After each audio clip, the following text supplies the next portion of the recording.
Hi అండి. నమస్తే. Welcome back to our channel. నేను శ్రీలక్ష్మి. అందరూ ఎలా ఉన్నారు? మన ఛానల్లో రెసిపీస్ అప్లోడ్ చేయక చాలా డేస్ అవుతుంది కదా. ఈరోజు హెల్తీ అండ్ టేస్టీ రెసిపీతో మీ ముందుకైతే వచ్చేసాను. చామగడ్డ కానీ కందగడ్డ కానీ ఉండే విధంగా ఉండాలే కానీ నెక్స్ట్ లెవెల్లో ఉంటుంది టేస్ట్. నాన్ వెజ్కి ఈక్వల్గా పోటీ పడతాయంటే నమ్మచ్చు. ఈ చామదుంపలు అయితే ఊరు నుంచి అమ్మ పంపించింది. సో వీటినైతే నేను 2-3 సార్లు శుభ్రంగా కర్రీ చేసే ముందు ఎన్ని కావాలని తీసుకొని వాష్ చేస్తున్నాను. లేదంటే వాటిలో మట్టి ఉంటుంది కదా, ఉడకబెట్టినప్పుడు లోపలికి వెళ్ళి కొంచెం తింటున్నప్పుడు ఇసుక తగులుతున్నట్టు అనిపిస్తుంది. ఉడికించుకునే ముందే నేను కొంచెం కడిగేసి కుక్కర్ వేస్తున్నాను. 1/2 టీ స్పూన్ ఉప్పు, 1/2 టీ స్పూన్ పసుపు వేసి చామదుంపలు మునిగే వరకు వాటర్ యాడ్ చేసుకొని 2 విజిల్స్ వచ్చే వరకు ఉడికించుకోవాలి.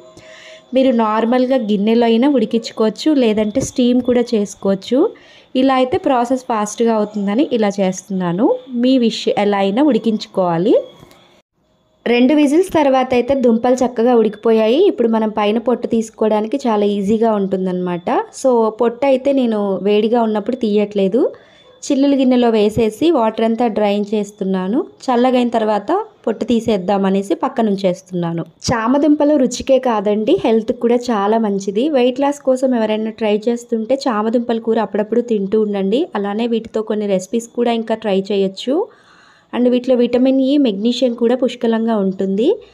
నెక్స్ట్ వచ్చేసి కర్రీ కోసము నేనైతే 3 వరకు ఆనియన్స్ పీల్ చేసి కట్ చేస్తున్నాను. యూజువల్గా నేనైతే ఆనియన్ ఒకటి కంటే ఎక్కువ నైఫ్తో కట్ చేయలేను. నాకు వెంటనే ఆ ఘాటు నేను తట్టుకోలేను అనమాట. సో చాలామందికి ఇలానే అవుతుండొచ్చు. కొంతమంది అది కంట్రోల్ చేసుకొని కట్ చేస్తుంటారు. సో నేనైతే ఇలా బాష్ ఎలక్ట్రికల్ చాపర్ ఒకటి తీసుకున్నాను. దానికి కావాలి అంటే మీకు ఎవరికైనా లింక్ డిస్క్రిప్షన్లో ప్రొవైడ్ చేస్తాను. చాలా యూస్ఫుల్ అండి. నాకైతే చాలా యూజ్ అవుతుంది. ఆనియన్స్ బల్క్గా కట్ చేయాలి అన్నా, లేదన్నా కొన్ని వెజిటేబుల్స్ కూడా చిన్నగా చాప్ చేయాలి అంటే ఇది చాలా యూజ్ అవుతుంది. దీంట్లో ఇట్లా 2 సైడ్స్ ఉన్న ఒక బ్లేడ్ ఒకటి వస్తుంది. అలానే కింద సిలికాన్ రబ్బర్స్ వచ్చాయి. సో అది మనకు అటు ఇటు మూవ్ అవ్వకుండా ఆ కౌంటర్ టాప్కి చక్కగా స్టిక్ అవుతుంది.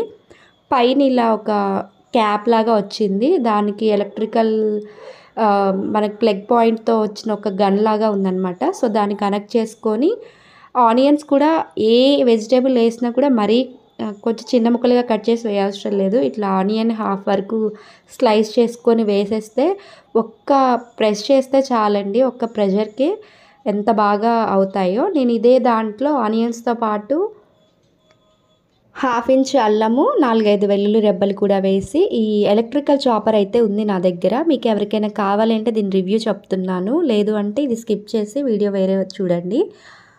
ఇది ఒక బాష్ది 400 వాట్స్ ఉందన్నమాట. నా దగ్గర మాన్యువల్ చాపర్ కూడా ఉంది, బట్ దాంతో కంపేర్ చేస్తే ఇది బాగా కట్ అవుతుంది. అండ్ బల్క్లో కూడా యాడ్ చేసుకోవచ్చు. ఆనియన్సే కాదు, వేరే వెజిటేబుల్స్ కూడా జిగురు లేనివి, బంక రాని వెజిటేబుల్స్ ఏవైనా యాడ్ చేసుకోవచ్చు. దీంట్లోకి ఒక బౌల్ ఉంది. దాంట్లో 2 సైడ్స్ ఒకటే బ్లేడ్ అండి, సింగిల్ బ్లేడు. ఇది లైక్ మిక్సీ జార్ లాగే ఉంది, బట్ మనం మిక్సీ చేస్తే ఏంటంటే పేస్ట్ లాగా అవుతుంది ఆనియన్స్. ఇందులో అయితే ఫైన్గా చాప్ అవుతాయి. ఎవరికైనా కావాలి అంటే నేను లింక్ డిస్క్రిప్షన్లో ఇస్తాను, కమెంట్లో అడగండి. చామదుంపల పులుసు కోసము నేను పులుసు కూడా కొద్దిగా చేయడానికి చింతపండు అయితే నానబెట్టేశాను. సో ఇప్పుడు పూర్తిగా చల్లారిపోయాయి. ఇలా ఈజీగా పీల్ ఆఫ్ చేసేయచ్చు. 1 హ్యాండ్తో కూడా ఇది ఈజీగా పీల్ ఆఫ్ వస్తుంది. సో ఇవి ఆల్రెడీ చిన్నగానే ఉన్నాయి కాబట్టి దుంపలు నేనైతే మళ్ళీ కట్ చేయట్లేదు. కొంచెం పెద్ద సైజు ఉంటే దుంపలు మీరు ఈజీగా నైఫ్తో కట్ చేసుకోవచ్చు. తింటున్నప్పుడు మరీ చిన్న ముక్కల కంటే కొంచెం పెద్దగా ఉంటే బాగుంటుంది కదా అనేసి కట్ చేయట్లేదు. సో దుంపలన్నీ ఇలా పీల్ ఆఫ్ చేసుకోవాలి. ఇప్పుడు నేనైతే ఆయిల్ కడాయి హీట్ అవ్వగానే పోపులో ఎక్కువ ఏం యాడ్ చేయట్లేదు, కొంచెం ఆవాలు వేస్తున్నాను. దాంతోపాటు కొద్దిగా జీలకర్ర కూడా వేసి చిటపటమన్న తర్వాత మనం ముందుగా కట్ చేసి చాప్ చేసి పెట్టుకున్నాం కదా ఆనియన్స్, అవన్నీ యాడ్ చేసుకోవాలి. అండ్ వేరే మసాలా కూడా నేను ఏం వేయట్లేదు. ఆనియన్స్తో పాటే అల్లము, వెల్లుల్లి, ధనియాలు వేసి ఇలా చాప్ చేశాను. సో అవన్నీ వేసుకొని ఆనియన్స్ కొద్దిగా బ్రౌన్ కలర్ టర్న్ అయ్యే వరకు ఉడికించుకోవాలి.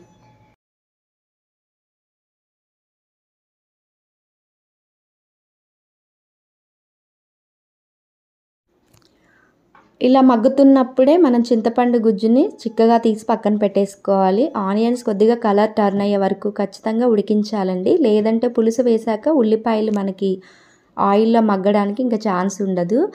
సో ఇప్పుడైతే నేను చింతపండు పులుసు వీలైనంత చిక్కగా తీసుకొని ఈ ఉల్లిపాయల్లోకి వేసుకోవాలి. మనం పులుసు వేసుకున్న తర్వాత ఎగ్జాక్ట్గా 5 to 8 మినిట్స్ అయితే హై ఫ్లేమ్లో ఉడికించుకుంటే పులుసు చిక్కబడుతుంది. సో ఇలా చిక్కబడ్డ తర్వాత మనం ముందు ఉడికించుకొని పీల్ ఆఫ్ చేసి పెట్టుకున్న చామదుంపలు ఉన్నాయి కదా, వాటిని యాడ్ చేసుకోవడమే. చూడండి, ఇలా యాడ్ చేసుకున్న తర్వాత ఒకసారి కలుపుకోవాలి. ఇలా చామదుంపలు వేయగానే రుచికి సరిపడా ఉప్పు, కారము వేసుకోవాలి. ఇంకా నేను ఇక్కడ ఏ మసాలాలు వేయట్లేదు. ఆనియన్స్తో పాటే వేసాం కదా కొద్దిగా మసాలా, ఇంకా సరిపోతుంది. ముక్కలు వేసుకోగానే ఉప్పు, కారం ఇలా వేసుకుంటే ఆల్రెడీ ఉప్పు వేసి ఉడికించుకున్నాం కాబట్టి పులుసుకి ఉప్పు పడుతుంది, ముక్కలకేమో ఉప్పు కారం మంచిగా పడుతుంది. లిడ్ పెట్టుకొని ఒక 2 నిమిషాల పాటు హై ఫ్లేమ్లో ఉడికించుకోవాలి. ఇలా ఉడికితే చిక్కటి కమ్మగా వాసనతో మనకి చామదుంపల పులుసు అనేది రెడీ అవుతుంది. అన్నంలోకి అయితే చాలా బాగుంటుంది ఈ రెసిపీ. మీరు కూడా ఒకసారి డెఫినెట్గా ట్రై చేయండి. చామదుంపలు చూస్తుంటారు కానీ చాలామంది వండుకోరు అని విన్నాను. సో ఈ రెసిపీ మీకు ఎలా అనిపించిందో నాతో కమెంట్స్లో షేర్ చేసుకోండి.